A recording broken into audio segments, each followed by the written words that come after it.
C'est simple, c'est que j'ai passé 20 ans de ma vie quasiment sans l'évangile. Je sais ce que c'est que de vivre sans l'évangile, avec tous les questionnements que cela implique, et puis avec toutes les difficultés que cela cause face à un décès ou face à des ruptures amoureuses, face à des difficultés de la vie. Et je sais aussi ce que c'est que de vivre en face d'une église sans que personne ne vienne jamais nous annoncer l'évangile, puisque j'ai vécu 10 ans face à une église qui était vivante, hein, le dimanche il y avait des gens, etc. Mais personne n'est jamais venu nous parler de l'évangile.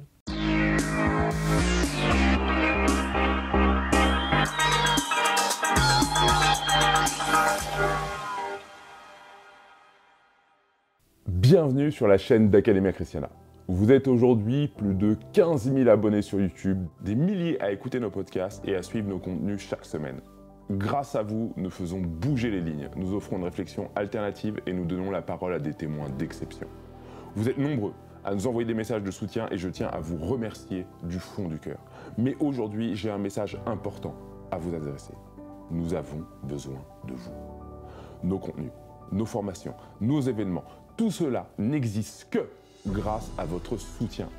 Et chers amis, nous sommes à un tournant.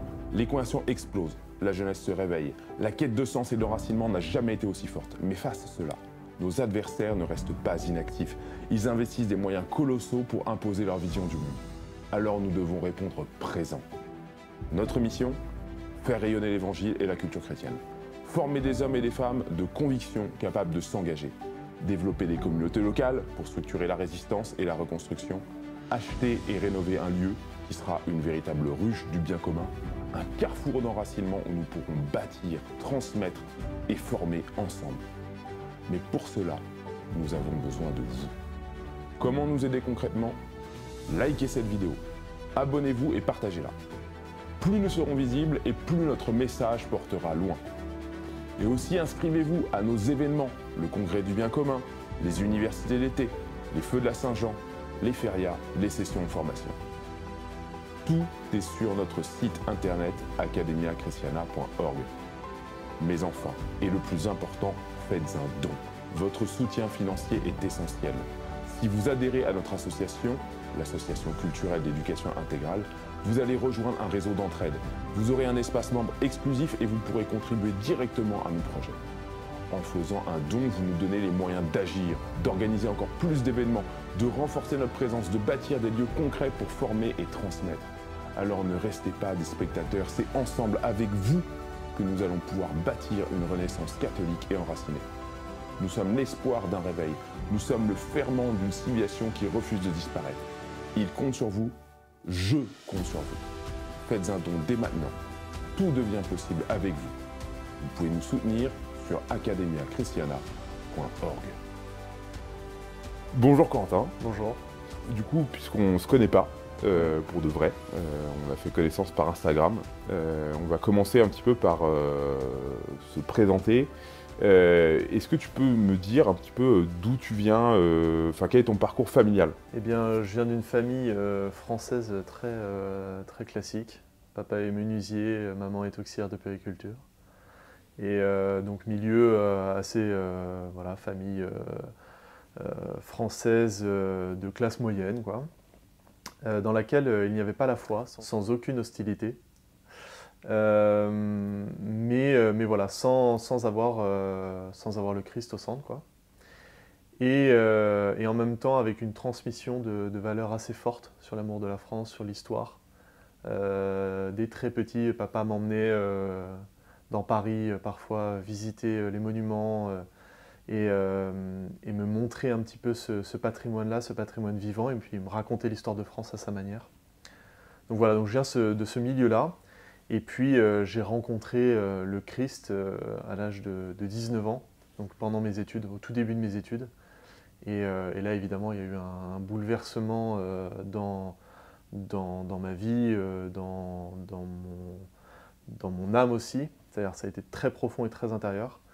Et voilà, ça a tout changé en quelques mois. C'est passé comment cette conversion ? Eh bien, on m'a proposé d'aller faire un voyage humanitaire à Jérusalem, donc dans un home qui accueille les personnes âgées atteintes d'Alzheimer, c'est à Jérusalem-Est. Et il y a une petite religieuse qui a eu le courage de me, de me remettre en question un petit peu les choix de vie que je faisais à l'époque. J'étais un jeune étudiant, tout ce qui est de plus classique.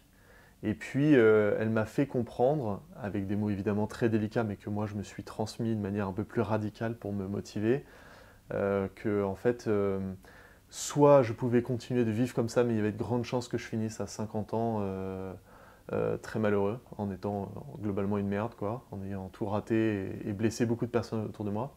Soit j'avais la possibilité de devenir saint, et c'était ouvert, c'est-à-dire que c'était pas une voie qui était inaccessible pour moi, mais elle était disponible, et qu'en fait, la seule chose qu'il fallait que je fasse, c'était de choisir la bonne issue.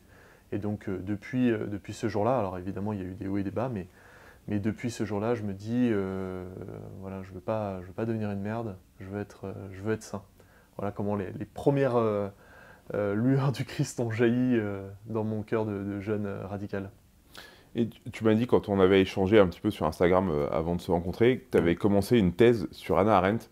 Est-ce que tu peux m'expliquer pourquoi cette philosophe t'a parlé et qu'est-ce que tu as découvert finalement avec Hannah Arendt?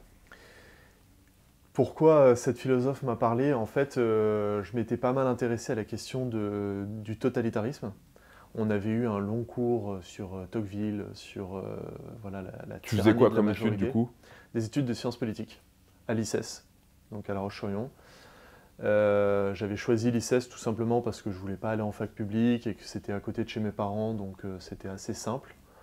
Et donc voilà, on avait eu un très très beau cours sur Tocqueville et dans lequel on avait étudié la tyrannie de la majorité, qui était un sujet qui m'intéressait beaucoup parce que déjà à l'époque, je me disais que finalement le système politique dans lequel on était n'était pas forcément le plus idéal pour défendre les intérêts d'une population. Et puis petit à petit, forcément, en étudiant le phénomène de la tyrannie et de la dictature, j'en suis venu à Hannah Arendt. Et donc j'ai lu Hannah Arendt, j'ai tout lu, euh, inclus également ses carnets. Et je me suis dit, cette figure est quand même tout à fait étonnante parce qu'elle est très appréciée de tous les milieux et de toutes les idées politiques, alors qu'elle est vraiment très traditionnelle dans sa pensée. Et même notamment concernant des sujets comme l'avortement, en fait, sa philosophie est très intéressante parce qu'on ne peut pas défendre l'avortement en utilisant sa philosophie, puisqu'elle dit vraiment noir sur blanc que dès lors qu'un État commence à toucher au commencement de la vie ou à la fin, en fait, il est de facto totalitaire. Et donc voilà, et on m'a proposé de faire une thèse, j'ai accepté, j'ai démarré, j'ai fait ça pendant un an. Et puis voilà, on a eu des soucis comment dire, de bourse que je devais obtenir. Bref, je vous passe les détails, mais du coup, voilà, je me suis dit finalement, j'ai pas forcément envie d'être prof à l'issue, donc je vais pas me battre pour faire cette thèse. Et j'ai arrêté, mais Arendt est restée une figure très importante et elle m'a permis également de découvrir Camus, qui était un philosophe assez important aussi dans mon cheminement intellectuel. Et voilà, donc j'y reviens régulièrement, elle est très importante dans ma pensée, dans ma compréhension du monde politique, mais je n'ai pas terminé cette thèse. Et alors aujourd'hui du coup, qu'est-ce que tu fais dans la vie? Où est-ce que tu en es? Alors aujourd'hui, donc, je travaille pour un chef d'entreprise, je l'aide, je suis son bras droit. Et à côté de ça, j'essaye de partager l'évangile. Donc j'ai une mission sur les réseaux sociaux, j'écris également. J'ai publié un livre l'année dernière sur la prière. Et donc voilà, donc aujourd'hui ça se partage un petit peu comme ça, c'est-à-dire qu'à plein temps j'ai un travail qui me permet de vivre et qui me passionne parce que je suis très impliqué, la famille pour laquelle je travaille, on s'entend très bien, je les aime beaucoup et donc voilà, donc c'est un peu mon travail passion. Et puis en parallèle de ça, que ce soit les week-ends ou les soirs, j'ai cette autre activité dans laquelle à la fois je m'interroge sur comment partager l'évangile, comment faire en sorte qu'un maximum de personnes puissent faire un jour la rencontre avec le Christ. Et puis de plus en plus aussi, je reviens au phénomène politique. Je m'intéresse, je m'en étais vraiment désintéressé pendant de longues années. Et puis voilà, devant les enjeux, etc., je me repose un petit peu les questions à la lueur de l'Évangile, ce que je n'avais pas fait les précédentes fois. Et voilà ce que je fais au quotidien. Et du coup, alors il y a ce compte Instagram, moi c'est comme ça que je t'ai connu. Comment est-ce que c'était venu à l'idée de dire en gros je vais parler de ma foi sur Instagram. Voilà. Comment cette idée et comment tu t'es mis à faire ça?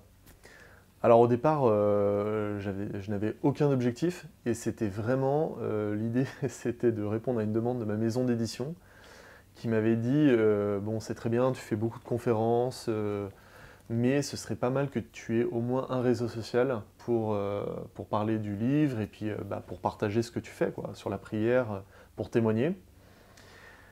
J'étais absent de tous les réseaux sociaux. Et donc j'ai demandé à mon épouse qui est très investie elle, déjà depuis longtemps, qui m'a dit que Instagram était un lieu assez intéressant pour créer des communautés. Et donc ça me plaisait beaucoup dans l'idée parce que y a quelque chose de très intime dans la vie spirituelle et dans la vie de prière.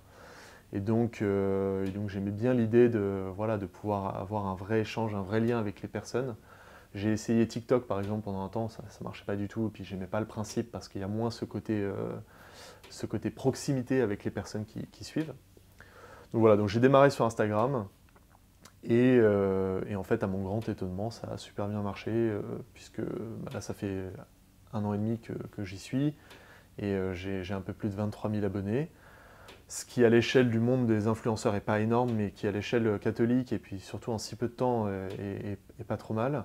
Et en fait, je comprends avec les échanges que je peux avoir avec les différentes personnes qui suivent, que ça vient répondre à une vraie demande.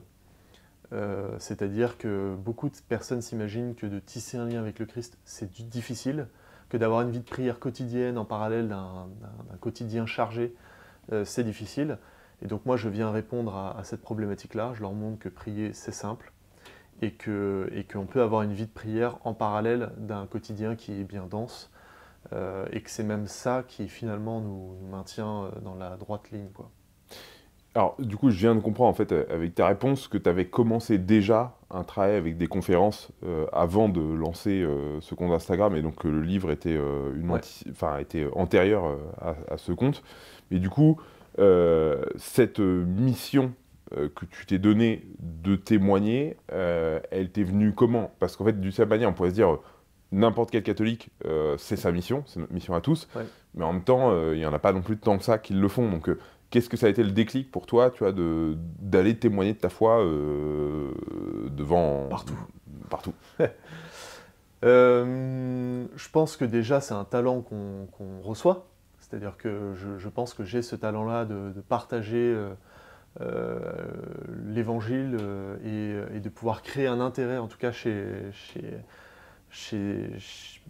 devant des foules, enfin des foules, façon de parler, parce que parfois je me suis retrouvé aussi dans des paroisses où il n'y avait pas grand monde, mais voilà, le Seigneur m'a donné ce talent-là. Et puis, euh, et puis en fait, ça répondait aussi à quelque chose de très simple, c'est que j'ai passé 20 ans de ma vie quasiment sans l'évangile. Je sais ce que c'est que de vivre sans l'évangile, avec tous les questionnements que cela implique, et puis avec toutes les difficultés que cela cause face à un décès ou face à des ruptures amoureuses, face à voilà, des difficultés de la vie.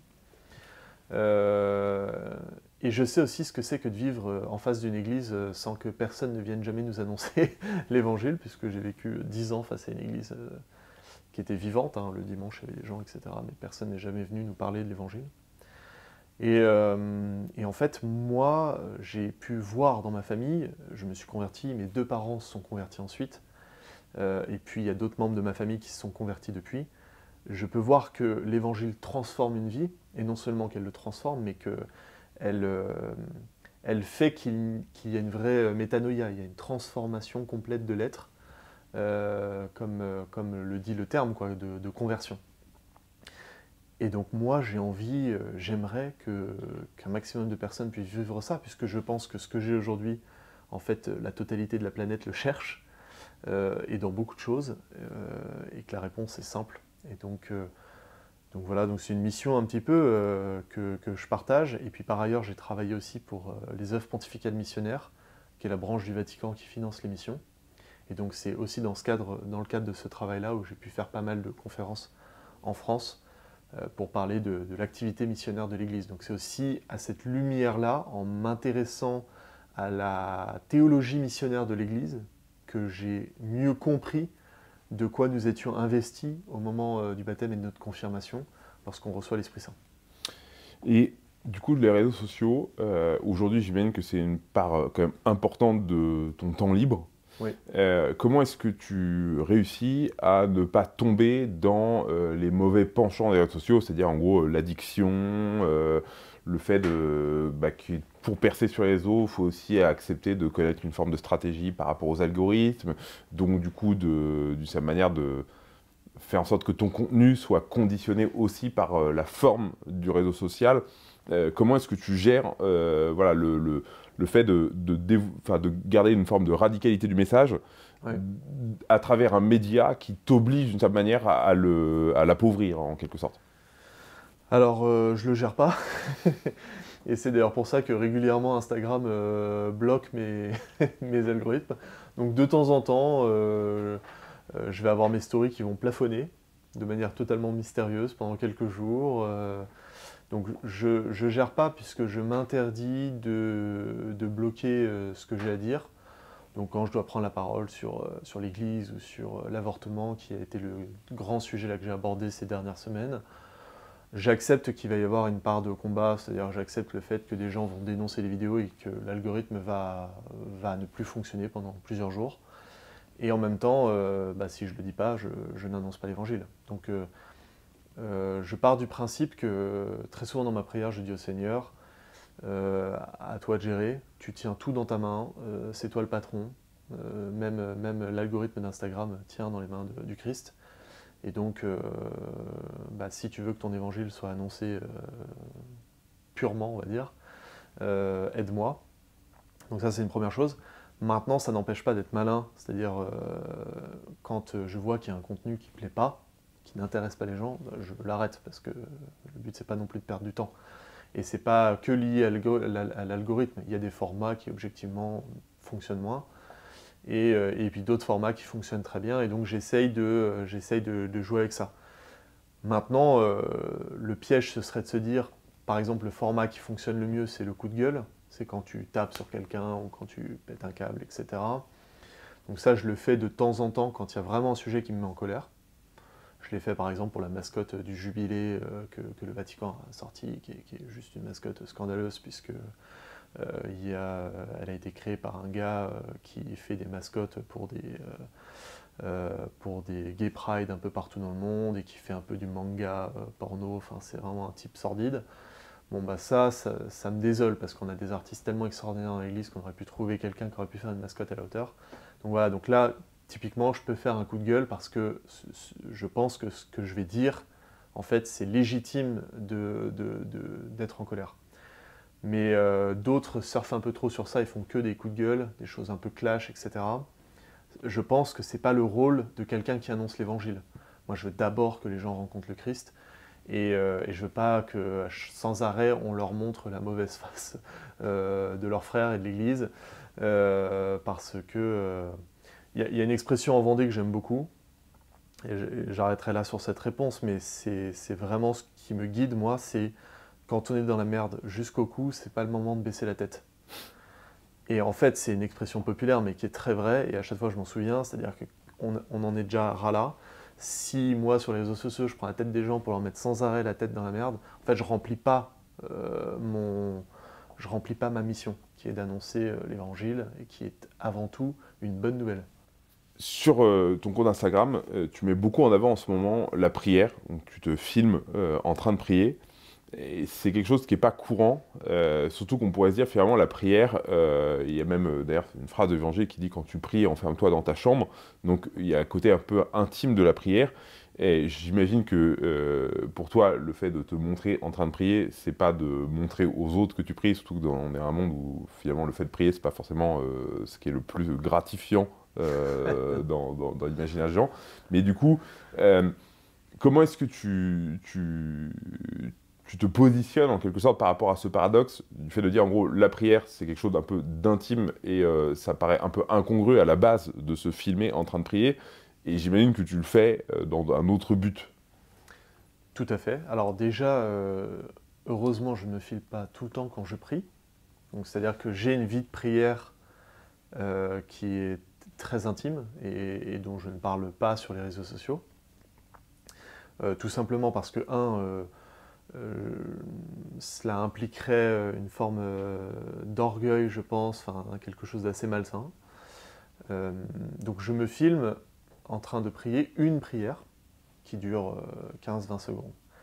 Et l'idée, c'est à la fois de faire découvrir la richesse des prières de l'Église, puisque en général je dis soit un Je vous salue Marie, soit un Notre Père.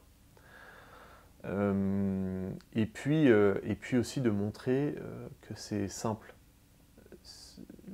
Finalement, le plus beau cadeau que je peux recevoir, c'est quand quelqu'un m'envoie un message pour me dire « Grâce à toi, j'ai repris une vie de prière, et en ce moment je dis 3 Je vous salue Marie par jour depuis que je vois tes vidéos. » Et ça, c'est un immense cadeau parce que je me dis « Ok, cette personne-là a compris que la vie de prière, la vie presque mystique, j'ai envie de dire, n'est pas réservée à une élite de saints, parce que parfois on peut se sentir un peu écrasé par le témoignage des très grands saints, dont on a les exemples avec des miracles, etc.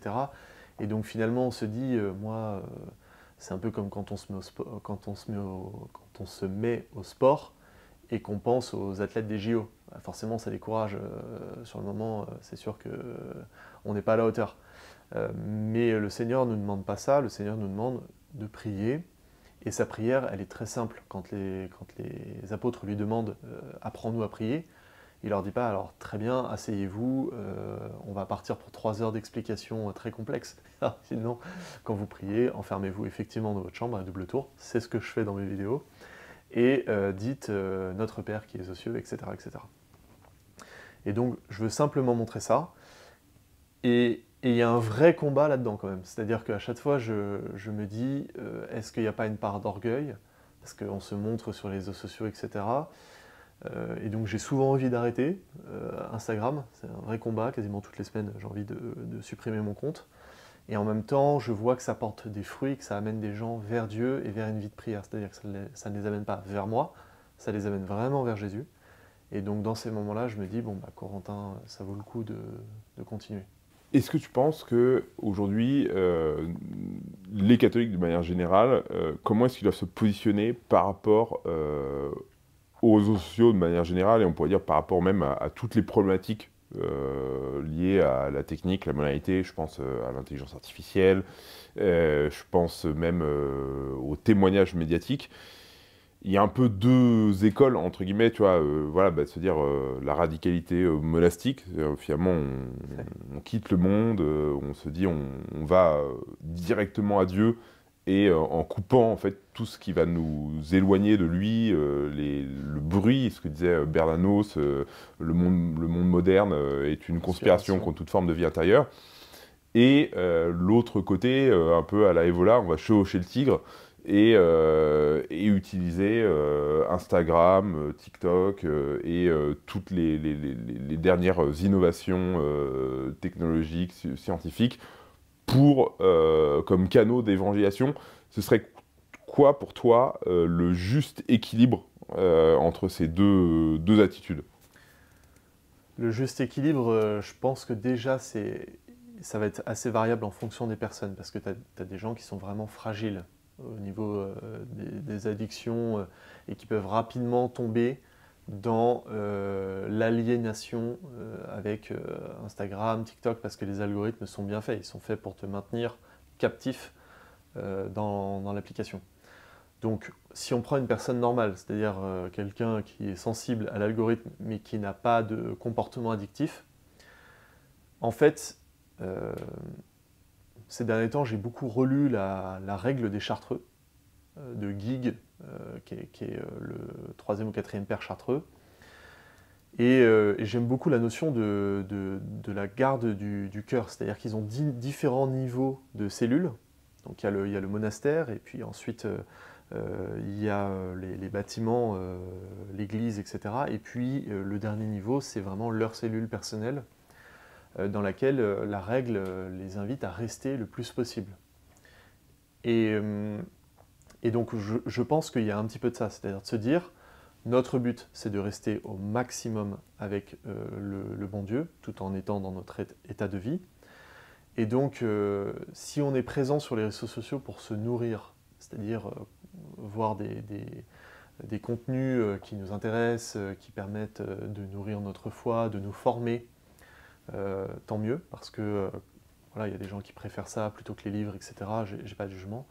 Maintenant, si les réseaux sociaux remplacent toute forme de vie intérieure, je pense que là, il y a un vrai discernement à faire pour remettre Dieu à la première place. Parce que c'est à la fin, encore une fois, on n'a qu'une seule vie pour se préparer au ciel. Et à la fin de notre vie, ce sera A ou B. Il n'y aura pas d'option C pour les gens qui ont passé du temps sur Instagram. Donc, il faut se dire, ok, mon but, c'est le ciel, et moi, je ne veux pas passer à côté. C'est-à-dire que si je passe à côté du ciel, je passe à côté de tout, parce que l'autre option ne fait pas plaisir. Donc, je ne veux pas passer à côté du ciel, et quelle est la condition pour aller au ciel? C'est de connaître Jésus, de l'aimer, et de le faire aimer. Et donc, pour moi, le critère de discernement, il est toujours celui-ci, c'est-à-dire dès que je commence à ne plus avoir de temps pour avoir une vie de prière personnelle, intime, déconnectée, eh bien, je coupe tout et je recalibre. Et donc, je me dis, pour moi, une vie de prière qui me nourrit, il faut que j'ai un minimum de ça, de ça, de ça. Ça peut être la lecture de la parole de Dieu, ça peut être l'oraison, ça peut être le chapelet. Chacun met derrière la prière ce qui le nourrit et ce qui permet de faire en sorte qu'il se sente aimé de Dieu et qu'il aime Dieu en retour. Et une fois qu'il a recalibré ça, il peut repasser le temps restant sur Instagram. Mais c'est sûr qu'il y a un vrai combat, et même pour les influenceurs, de se dire « je propose du contenu ». Donc en fait, j'encourage un peu la machine. En même temps, si je m'efface, c'est les musulmans ou les sorcières qui vont prendre la place. J'ai pas très envie que les gens d'être remplacés par eux. Et donc régulièrement, moi j'invite les gens à se déconnecter, à sortir d'Instagram. J'ai fait une vidéo dernièrement sur ça, où je faisais pourquoi c'est si facile de scroller comme un débile pendant 1 heure sur Instagram et pourquoi c'est si difficile de passer 5 minutes en prière. Parce que le diable, en fait, est ravi qu'on perde notre temps. Alors que quand on prie 5 minutes, ça l'emmerde un peu plus. Donc voilà. Donc ma recommandation, c'est vraiment ça. Et pour des gens qui ont des comportements addictifs, ma reco, c'est plutôt de tout supprimer, c'est-à-dire de faire en sorte de se protéger au maximum et d'aller vers des plateformes qui sont moins addictives, type YouTube, où il y a des contenus un peu plus longs et c'est plus facile de stopper que sur Instagram ou sur TikTok. De manière générale, les réseaux sociaux, c'est un peu un phénomène de génération. Et on va en parler justement un peu dans cette troisième partie de l'entretien, sur quel rapport de notre génération, quand je dis notre génération, je dirais c'est de 20 à 35-40 ans, dans l'Église. Déjà, première question, comment toi tu considères en fait la particularité, la singularité de notre génération dans l'Église par rapport à ce qu'elle a pu vivre aussi par rapport même aux grandes temporalités d'Église, le Concile Vatican II par exemple, on pourrait dire même la première moitié du XXe siècle, donc les deux guerres mondiales et tous les traumatismes que ça a pu avoir, mai 68 compris, et d'une certaine manière, nous qui sommes tournés vers un peu un nouveau siècle, des basculements. Enfin, là je suis un peu large et un peu fouillis dans ma question, mais ça t'inspire quoi un petit peu de te dire en gros quelle est notre position dans l'histoire, et en particulier en tant que catholique dans l'histoire de l'Église en 2025, quand on a entre 20 et 40 ans, quoi. Je pense qu'on est une génération catholique. Et ça fait du bien. C'est-à-dire que c'est une génération qui met le Christ au cœur de sa vie, en tout cas de ceux que je rencontre et de ceux que je côtoie, de ceux qui m'écrivent, etc. C'est une génération qui a soif de mettre le Christ au cœur de sa vie, et en suivant l'enseignement de l'Église, sans essayer de négocier certains points. Et donc c'est une génération catholique. Et très souvent, ce que je me dis, c'est qu'on a de la chance de vivre cette période parce qu'on va côtoyer des saints. C'est-à-dire qu'on va côtoyer des gens qui, dans 300 ans, 500 ans, auront des biographies de saints qui seront lues par les jeunes catholiques de cette période-là. C'est-à-dire des gens qui auront eu de l'héroïcité dans leur vertu au milieu d'une société qui est délabrée, qui est moralement à genoux. Donc c'est une génération de saints et c'est une génération de héros. Ça, on pourra en reparler aussi plus largement sur l'Église, etc. Mais moi, il y a un écrivain qui me nourrit énormément qui s'appelle Jacques Darnoux, qui était un pilote pendant la Première Guerre mondiale, qui a été abattu, qui s'est crashé, mais qui n'est pas mort dans le crash de l'avion, donc en 1917. Et il a passé 60 années de sa vie alité dans la prière et à écrire. Et il a écrit un livre qui s'appelle Les 7 colonnes de l'héroïsme, qui est pour moi mon bréviaire spirituel et philosophique. Et je crois vraiment au fait que nous sommes une génération de saints et une génération de héros. Si maintenant on regarde un peu l'Église aujourd'hui, quel regard que tu portes sur notre Église en 2025? Question piège. Quel regard je porte? En fait, en ce moment, je médite beaucoup sur le mystère de la Pentecôte. Pourquoi? Parce que au moment de la Pentecôte, la Vierge Marie est avec les apôtres dans la chambre haute. Et donc la Pentecôte, c'est le moment où le Seigneur les investit officiellement évêques et apôtres. Et en fait, Marie, elle sait bien qu'en face d'elle, elle a des lâches. Ils ont à peu près trahi le Seigneur 15 fois. La plupart n'étaient pas là au pied de la croix, il n'y avait que Saint Jean. Donc ils sont lâches, ils sont peureux, ils ne sont pas très courageux dans leur foi. Ils sont menteurs, pour certains. Et puis le chef de tous, Saint Pierre, a quand même échoué lamentablement. Et pour autant, la Vierge Marie accepte qu'il soit institué évêque. Et puis surtout, le Seigneur confirme son choix. Et pourquoi je raconte ça? Parce que en fait, ça m'aide beaucoup en ce moment à accueillir les multiples pauvretés de nos hommes d'église. Parce qu'il est vrai qu'on attend autre chose de nos évêques. On aimerait, dans cette période de combat, qu'ils soient à nos côtés, sur le champ de bataille. Et d'ailleurs, certains le sont. Certains descendent dans les tranchées avec nous. Et puis d'autres restent sur l'arrière, dans les bureaux. La voix ne porte pas très haut, l'évangile ne porte pas très haut, et donc il y a peu de vocation. Maintenant, je pense que c'est l'histoire de l'Église, malheureusement, faite de pauvreté. Jeanne d'Arc, elle a été condamnée par un évêque, et j'imagine qu'elle a eu les mêmes combats que nous pendant le procès. Elle a dû se dire, mais pourquoi je dois combattre contre les évêques alors qu'on est censé mener le même combat?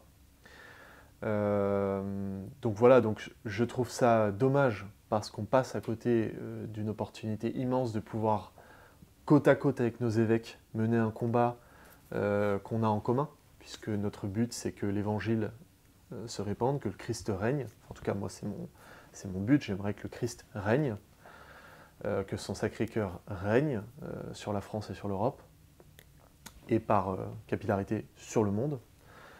Et ils ne sont pas là dans le combat. Donc moi je prie beaucoup pour eux, et ça m'invite surtout à faire un gros travail de conversion sur moi-même en me disant, Corentin, là où tu observes des faiblesses chez les autres, eh bien fais en sorte de ne pas être faible sur ces créneaux-là, et donc parle, annonce l'évangile, fais ce qui te semble être bon pour le Christ, et réponds à son appel tout simplement.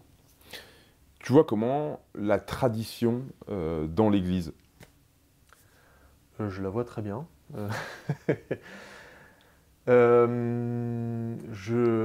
Moi, je suis très proche de l'Église traditionnelle, on va dire, même si en fait, j'aime pas trop dire ça parce que ça implique qu'il y ait plusieurs églises, mais c'est la même.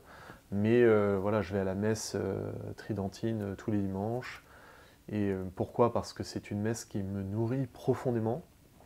Je pense comme beaucoup, 90% des gens qui vont à la messe tridentine, je pense qu'ils n'y vont d'abord pas pour une question de militantisme, mais vraiment parce que ça permet l'intériorité. Donc j'ai une très belle vision, et en même temps, parfois une forme de regret, parce qu'il peut y avoir un côté négatif de peut-être un peu figé parfois. Et donc tout ce que j'essaye de faire aussi sur les réseaux sociaux s'adresse au monde traditionnel, ce qui n'est pas évident, parce que j'ai reçu parfois des messages où on me disait tu pries comme ça, on dirait un protestant, etc. Bon, pourquoi pas. Donc voilà, donc l'idée, enfin en tout cas mon projet sur Instagram, c'est aussi de faire ça, un peu ce qu'a fait Monseigneur Ray dans son diocèse, un évêque de qui je suis très proche et que j'aime beaucoup pour ce qu'il a fait justement dans son diocèse, c'est de dire ne perdons plus de temps à se tirer les uns sur les autres, mais prenons tous ceux qui sont catholiques, qui croient au catéchisme, enfin, qui confessent le credo dans son intégralité, et combattons ensemble, parce qu'en fait le monde attend l'évangile. Et donc tout le temps qu'on perd à combattre les tradis, en fait c'est perdu, ça ne sert à rien. Tu dis, prenons tous ceux qui sont catholiques. Comment est-ce que tu perçois la mouvance, on pourrait dire, charismatique, aussi aujourd'hui dans l'Église, qui représente quand même une part non marginale Importante, ouais. du catholicisme aujourd'hui?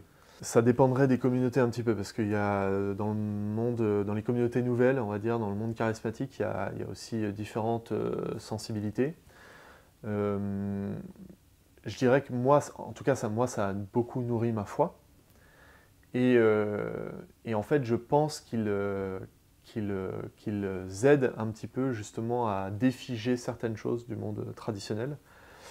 Et en même temps, le monde traditionnel permet de refixer certaines choses qui étaient un peu trop mouvantes. En tout cas, moi, ça m'a aidé à comprendre que j'aime Dieu, Dieu m'aime, et le monde charismatique m'a permis de comprendre que Dieu veut se servir de moi personnellement. C'est-à-dire que je suis investi d'une mission par le bon Dieu, et qu'il me donne les moyens spirituels pour permettre à l'évangile de se répandre. Et ça, je l'ai appris au contact du monde charismatique, avec tout ce que ça comporte de louanges, de vie de prière, etc. Et donc voilà, certains disent que ça s'appelle être tradismatique. Je ne sais pas si vraiment je me considère comme ça, parce que je suis quand même assez traditionnel, même dans ma vie spirituelle quotidienne. Je ne loue pas, ou voilà, je suis beaucoup dans l'horizon et le chapelet. Mais voilà comment je les vois, et à mon avis, la fin des temps verra un rapprochement, d'ailleurs la Vierge Marie en avait parlé, entre tout ce bloc-là qui est traditionnel dans sa pensée, les orthodoxes et les catholiques traditionnels, qui referont de nouveau unité, et tous ceux qui ont voulu mettre Jésus à la porte, en fait, partiront. Tu as parlé de Monseigneur Ray. Je te racontais une petite anecdote. Ouais. J'étais dans le train il y a maintenant à peu près un an, et je me suis retrouvé par hasard avec, alors je ne vais pas dire son nom, mais c'est un évêque, et même cardinal.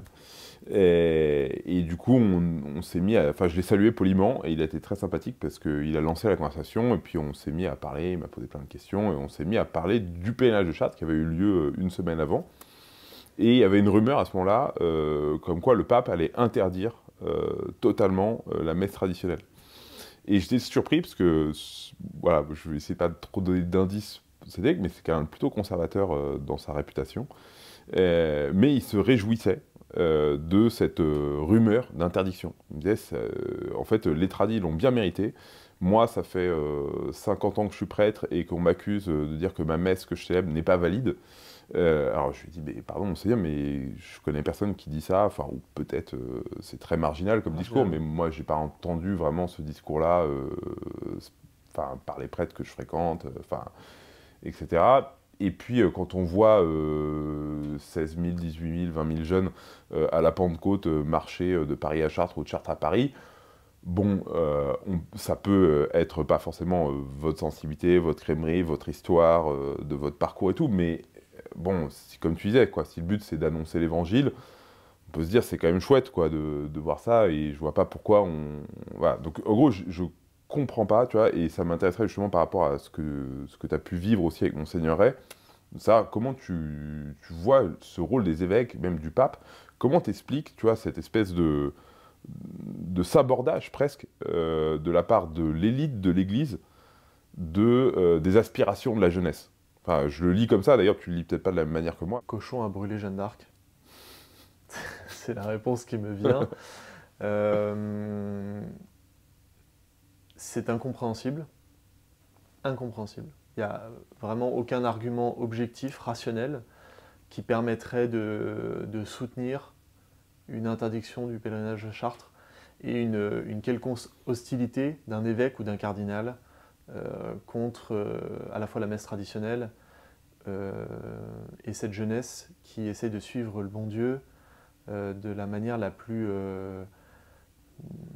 belle possible. Parce qu'en fait, cette quête, c'est une quête intérieure. C'est ça qu'ils ne comprennent pas. C'est que pourquoi les jeunes veulent aller à la messe traditionnelle, c'est parce que c'est une messe dans laquelle ils vont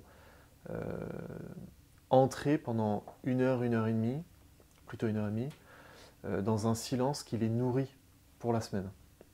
C'est-à-dire que derrière, encore une fois, ils n'arrivent pas avec des banderoles de militantisme d'extrême droite.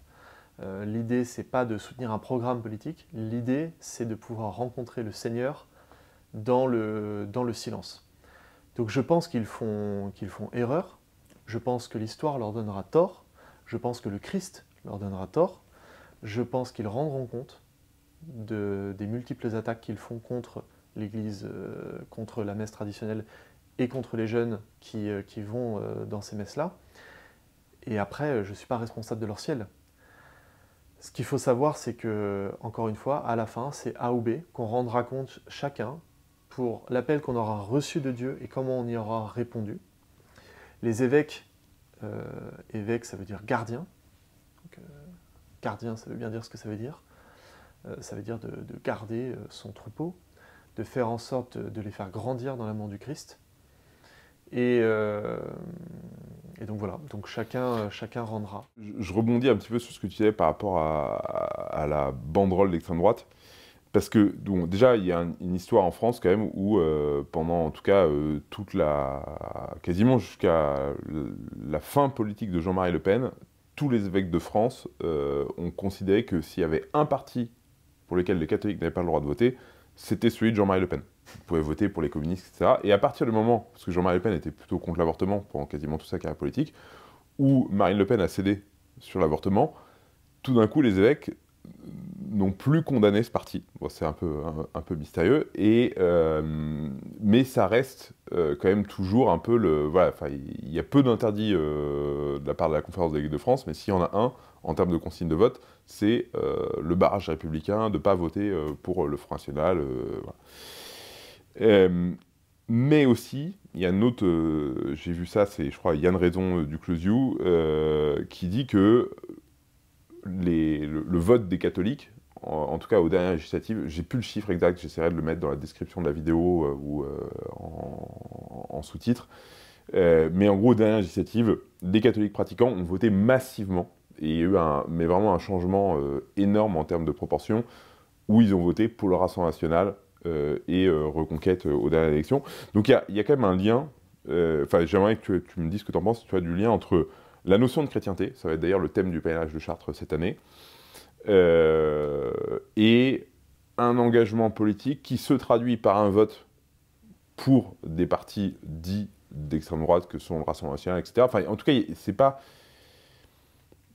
Je partage ça avec toi de dire en fait que quand on rentre et quand on va à la messe pour assister à la messe traditionnelle, on n'y va pas du tout pour des raisons politiques, mais néanmoins que dans la doctrine catholique de la chrétienté, qui fait un énorme débat aujourd'hui, hein, et on va fêter justement, je crois, le centenaire de l'encyclique sur la royauté sociale du Christ, de Pie XI, c'est quelque chose qui fait débat, cette notion du rapport entre le catholicisme, la chrétienté, le règne du Christ dans la société, l'engagement des chrétiens en politique. En réalité, elle ne fait pas débat, la question. Si on est catholique et qu'on accueille l'enseignement de l'Église depuis 2000 ans, la question de la royauté du Christ ne fait pas débat. Et donc le fait que nous, Église militante, nous soyons là pour faire en sorte que le Christ règne, ça ne fait pas débat, en tout cas quand on est catholique. Et c'est pas parce qu'il y en a à des postes élevés dans l'Église ou à des positions hiérarchiques élevées dans l'Église qui soutiennent que ça n'existe pas, parce que tout l'enseignement de l'Église ne parle que de ça, du fait que le Seigneur doit régner. Je pense en revanche qu'on doit faire attention à ne pas lier l'évangile du Christ à une idée politique ou à un parti. Pas parce que j'ai de l'hostilité, c'est pas la question, mais parce que je pense que ce serait trop petit. En fait, un parti politique est trop petit dans sa pensée, dans son essence, dans sa nature, dans les gens qui le composent, pour qu'on puisse réduire l'évangile à ça. Alors, je rebondis tout de suite là. Ouais. Je suis d'accord avec toi, mais en même temps, est-ce que quand même l'évangile nous invite pas à nous engager? C'est-à-dire que tu vois, moi je voyais dans un groupe d'anciens scouts, dans la troupe dans laquelle j'étais, les réactions par rapport à la mort de Jean-Marie Le Pen. Il y avait ceux qui disaient, bah voilà, en gros, entre guillemets, sancto subito, et ceux qui disaient, mais non, ce gars-là n'a rien de catholique, et puis de toute façon, dans le scoutisme, on n'est pas censé parler de politique. Bon. Et moi j'avais un peu la réaction de me dire, bon en fait, un peu comme toi, c'est de dire en gros, de cette manière, la politique c'est trop petit par rapport à la foi, et il n'y a pas de lien direct. En fait, c'est pas parce que tu es catholique que tu dois voter pour tel ou tel parti. Enfin, je trouvais ça absurde. Mais néanmoins, par contre, je pense que tout catholique a le devoir d'une certaine forme d'engagement qui dépasse l'individualisme. Après, est-ce que cet engagement va passer par un parti? Est-ce que cet engagement va passer par une association? Est-ce que cet engagement va passer par je ne sais quoi? Ça, tu vois, j'ai pas forcément d'avis là-dessus, mais tu vois, je sais pas si tu partages ça. Je pense que l'engouement qu'il y a eu pour Jean-Marie Le Pen, enfin en tout cas au moment de sa mort là, un petit peu de l'émotion, ça a été effectivement parce que beaucoup de jeunes partagent ses idées, etc. Mais je pense surtout, à mon avis, c'est un peu l'analyse que je fais de loin, mais c'est que c'était plutôt une figure qui n'existe plus. C'est-à-dire que il y a une vraie quête de paternalisme, de figure paternelle et de figure maternelle d'ailleurs, mais dans le milieu politique, ça n'existe plus. Il y a une vraie crise de la confiance. On manque de gens courageux. On manque de personnes aussi hautes en couleur, des personnes charismatiques, qui embarquent véritablement. Et donc, je pense que l'émotion de la mort de Jean-Marie Le Pen est d'abord liée à ça, c'est que c'était un peu la dernière figure vraiment haute en couleur, qui savait débattre, qui savait utiliser des grands mots, dont on fait des best-of de ses meilleures phrases parce qu'il avait toujours des punchlines, comme disent les jeunes, assez extraordinaires, alors qu'aujourd'hui, nos hommes politiques sont vides parce que ce sont des matérialistes. Et c'est pour ça que je ne veux pas associer, et ça je combats vraiment ça, à un parti politique, parce qu'en fonction des personnes déjà, ça peut vraiment varier. Si vous me demandez par exemple, pour être tout à fait concret, aujourd'hui, si je voterais pour Jordan Bardella, jamais. On n'a rien en commun avec cet homme-là. C'est un matérialiste pur, il est pro-avortement, il en a fait son œuvre principale l'année de la constitutionnalisation. J'ai rien à voir avec cet homme. Donc à mon avis, l'évangile est beaucoup plus grand que des histoires de partis. Et la mort de Jean-Marie Le Pen vient juste mettre en lumière un symptôme global de notre vie politique, qui est qu'aujourd'hui, nous sommes dirigés par des administrateurs matérialistes qui, pour la plupart, n'ont plus beaucoup de culture, ce qu'avait Jean-Marie Le Pen. Vous voyez, parfois, il y a des vidéos où il restait des poèmes, etc. Ça n'existe plus. Et donc, il y a une forme, à mon avis, de nostalgie. Tout cet engouement relève plus de la nostalgie, à mon avis, et c'est quelque chose de sain, hein, je ne critique pas du tout, que d'un engouement politique pour un parti global. Mais peut-être que je me trompe.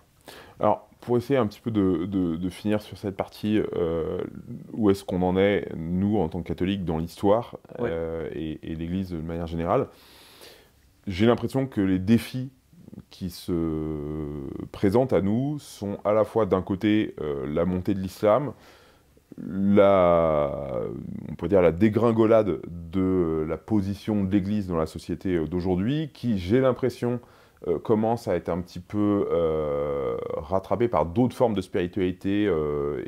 Justement, on en parlait là avant l'entretien de la vidéo du frère Paul Adrien sur le salon de la sorcellerie, où on voit un peu des formes de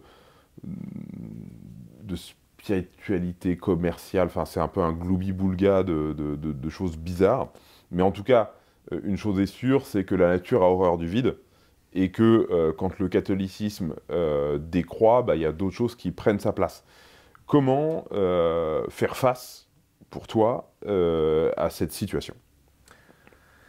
Eh bien, je pense qu'il y a plusieurs choses. C'est-à-dire que d'abord, il va y avoir un combat d'idées.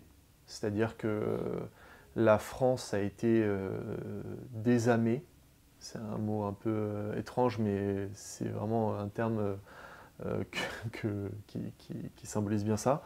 Dans une préface d'ailleurs d'un livre de Jacques Darnoux, dernièrement, je lisais la France est désormais un pays peuplé de corps et dépeuplé d'âmes. Et en fait, c'est très vrai. Donc je pense qu'il va y avoir d'abord un combat très factuel sur réarmer les Français. Réarmer les Français pour leur histoire, pour leur patrimoine, pour leur littérature, pour leur culture, pour leur rapport, leur faire aimer de nouveau cette France qui est si belle, et que les républicains ont mis 200 ans à détruire savamment année après année. Ensuite, il y a un combat spirituel, c'est-à-dire qu'il faut que les catholiques prient. Ça, c'est le cœur de tout mon combat. Il y avait une stat qui était sortie dans l'INSEE où il faisait un comparatif entre les différentes religions monothéistes sur les habitudes de prière. Et il y a moins de 5% des catholiques qui prient tous les jours. Donc déjà, on n'est pas nombreux, mais en plus, on ne prie pas. Donc on est sûr de perdre la bataille. C'est-à-dire que même si on sort tous les jours dans la rue pour lutter politiquement, ce qui est une bonne chose, je n'affronte pas les deux choses, mais on pourra mener tous les combats qu'on voudra sur le terrain des idées ou sur le terrain de la politique, on perdra parce qu'on ne prie pas. Donc le premier combat vraiment va être spirituel, faire célébrer les messes, faire prier des messes pour les défunts, honorer les morts et prier avec les morts et pour les morts, et que chaque catholique puisse avoir une vraie vie de prière. Et puis évidemment, il va y avoir aussi, je pense, un enjeu politique. À mon avis, la République, dans 1000 ans, sera une parenthèse dans les manuels scolaires, de 200, 300, 400 ans, en fonction de comment Dieu mettra fin à cette blague. Elle sera une parenthèse, donc maintenant, je me pose même plus la question de savoir comment ça va s'en sortir, mais plutôt de savoir comment ça va finir, et quand. Parce qu'on voit bien que ça ne fonctionne pas, en tout cas pour la France, ça ne fonctionne pas. Et donc, je pense qu'il va y avoir effectivement à la fois un combat spirituel, culturel, et puis enfin politique, pour que la France puisse retrouver un nouveau souffle, une énergie nouvelle, qu'elle puisse retrouver son âme, ses racines, et qu'elle puisse comprendre que non, elle n'a pas commencé en 1789, enfin que les emmerdes ont commencé à cette date-là, mais que le reste nous dépassait depuis longtemps. Et voilà, c'est comme ça que j'observe les choses, c'est comme ça, à mon avis, que beaucoup de Français, alors je ne pense pas que beaucoup de Français s'imaginent la fin de la République pour l'instant, mais en tout cas, il y a une vraie lassitude qu'on observe tous les jours. C'est d'ailleurs pour ça qu'on est dirigé par des administrateurs matérialistes, parce que pour l'instant, c'est ce dont on a besoin. Et puis quand il y aura une question de fond sur le régime, etc., là, les grands hommes ressortiront, je pense. Intéressant. Merci beaucoup, Quentin. Et, comment est-ce qu'on peut te retrouver sur les réseaux sociaux? On peut me retrouver sur les réseaux sociaux en allant sur Instagram, un homme catholique. Très bien. Et Voilà. donc ton livre? Mon livre, c'est Devenir missionnaire sans bouger de chez soi. Donc c'est un livre sur la puissance de la prière. Voilà. Pour répondre à cette invitation, j'ai écrit ce livre parce que justement j'étais ahuri des stats sur la vie de prière des catholiques. Et donc je me disais, c'est sûrement parce que les gens ne savent pas forcément comment faire. Et donc j'ai écrit ce livre-là où je reprends un peu la tradition de l'Église sur la vie de prière. J'invente rien, hein, c'est vraiment, je reprends la tradition de l'Église. Et j'invite à découvrir l'horizon, le chapelet et l'adoration eucharistique au travers de 3 grandes figures de l'Église. Et voilà, l'idée c'est vraiment d'inviter à une vie de prière, c'est très concret. Merci beaucoup Corentin et j'espère à bientôt. À très bientôt. Merci beaucoup pour cette invitation.